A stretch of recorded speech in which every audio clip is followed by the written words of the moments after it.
Okay.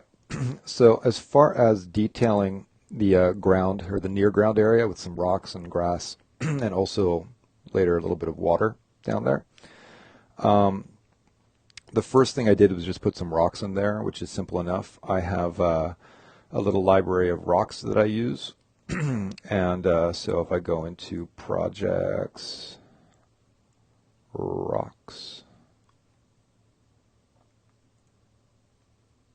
images, okay.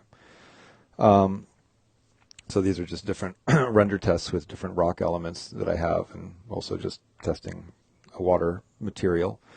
Um, so here you can see just some of my test files for testing out some rocks.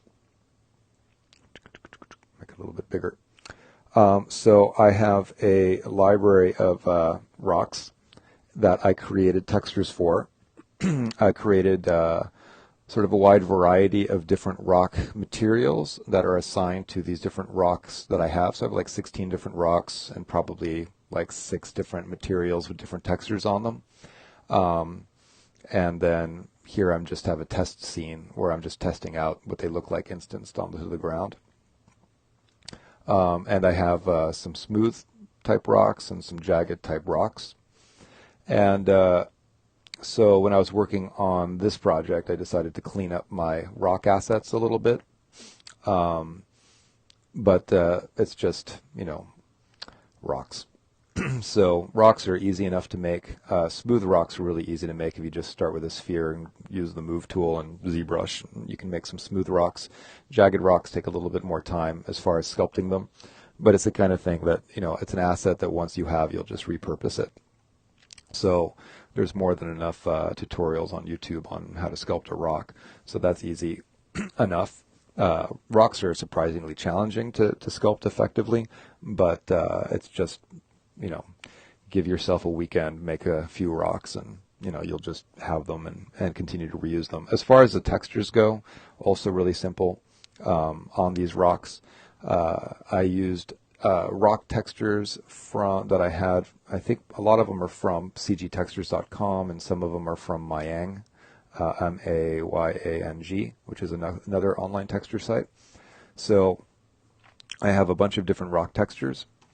And then what I did is, if I go into my source images directory, is then take a rock texture, crop into it, make it tileable, and then generate a normal map and a spec map from that rock texture using Endo, which is a Photoshop plugin also from Quixel, the Megascans company I was talking about earlier. So rock texture, normal map, and spec map. So you can see I made quite a few of them. And so, it took a few hours to do, but really, really super, super useful. So texture, normal, and spec. So with these mapped onto my rocks, then I get some cool looking rock textures. So Endo is a really, really cool plugin. And so if I went into Photoshop and just opened a texture, so let's just go to Emaps, Rockstone. So these are just textures that, can grab from online. So this one is, I think, from cgtextures.com. And so while it might be tileable, the thing is that if I map this onto something that's supposed to be a small rock, it's going to have too much detail. So I would kind of like select a region that I want to use to texture a rock. Let's say like that region right there. And then be like, okay, well maybe that's about the amount of detail I need for the size of this rock. So if I crop into that, then this is no longer tileable.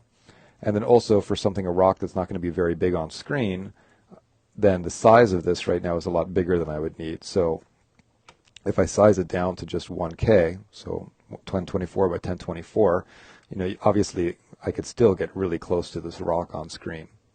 So some of the rocks that I have in my texture or in my asset library just have 512 by 512 textures, because for a small rock on the ground, that's often going to be enough too. So I have this texture, but the thing is it's not tileable, so obviously you have to make it tileable. So filter, other, offset, offset at 512, by 512. I can see where the seams are. Lots of ways to fix seams in Photoshop. There's the patch tool, so you can just like draw a circle around there and move, and then you can see it's going to clean that up. That's one way to do it. Another way is obviously to use the clone tool, so I can just go and make my brush a little bit bigger, grab a region and start going in and getting rid of a seam, get the opacity up to 100. So just getting rid of seams. So I think tiling textures is pretty straightforward stuff. So let's close that one and open one that's already tiled. So I'll go to Maya projects, rocks, source images. So if I grab one of these textures that I already tiled, then to create the normal map and the bump map, then I launch Endo. And then once Endo is launched, then I can go to presets. And then in here I can specify, okay, let me just move its little shader out of the way. Go to presets.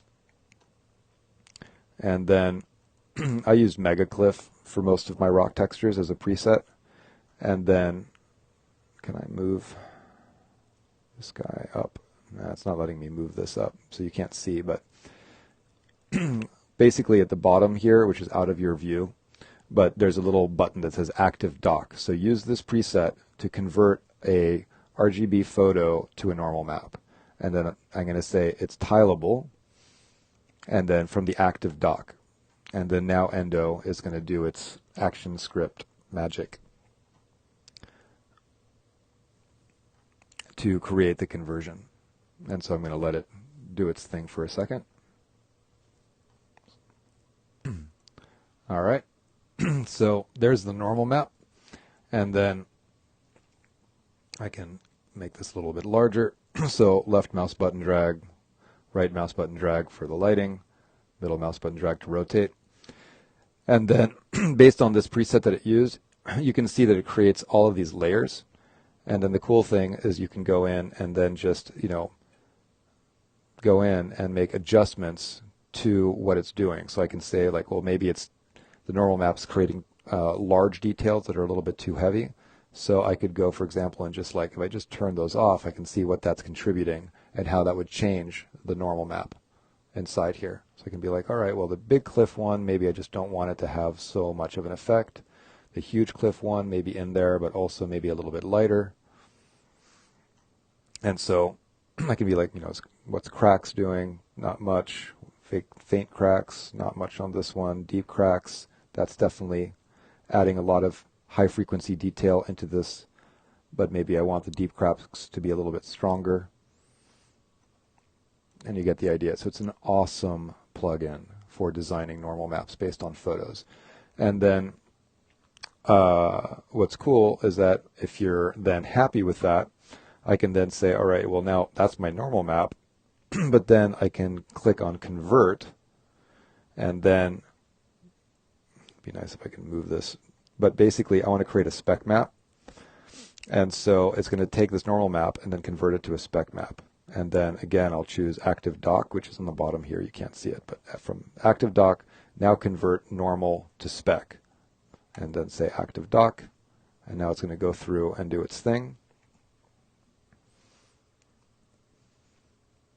which takes some time, but since it's only a 1K texture, it actually doesn't take that long, but on like a 4K texture, it does definitely take about 4 times longer. And then once it's done creating the spec map, then again, you're going to get a bunch of sliders you can use to tweak the spec map to your liking. So I'm going to let this finish what it's doing and be right back. All right. So now again, you have your preview with the spec map being used. And then you can see inside here that you can go in and see what these individual things are doing to design that spec. And so I could look at this and decide, well, do I need that cavity in there? You can see that's adding a lot more sort of speckly detail, which maybe I don't want. So make it a little bit softer. And then you can see in here volume. So do I want it to accentuate the raised areas so that they're a little bit shinier than the low areas, or maybe not. So you can see volume contrast in there. It's very, very intuitive. So I tend to like a lot of contrast in my spec maps. So edge contrast, AO depth. So you can see creating contrast that's maybe a little bit too much. Maybe I don't even want the AO, but maybe I do want some high frequency stuff, but maybe not so much of it. And if you're happy, you can close this, and now you can see I've got my color map, I've got the normal map, and I've got the spec map. And then these I can just go and flatten them. Same thing with the normal map, flatten it, and then save that out. So color, save out my normal, save out my spec. So that's a brief endo demo. Just if you haven't used it, you know what it does. It's really, really cool. And so if we go back to what I was talking about, so I made some rocks, made the textures for them, and then imported them into my scene. So let's go back to the images directory for this project. And let's go back down to where we were. So I imported some of those rocks into the scene. Again, I have them in a separate project directory with the scene file just called, jagged rocks alone, smooth rocks alone. So easy to import into a scene. And so imported them and just placed some rocks on the ground. So if I go to, this is 34, and go to Maya. And then let's open 34.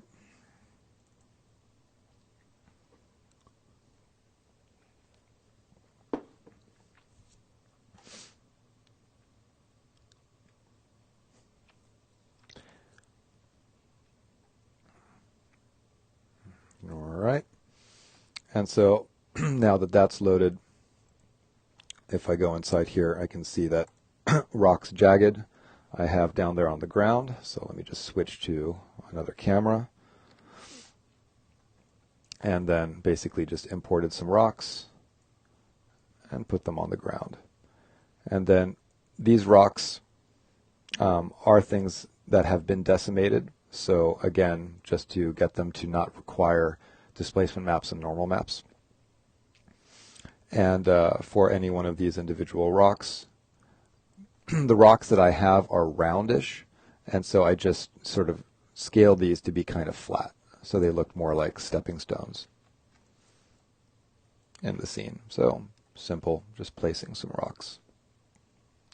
So the next thing, moving on from the rocks,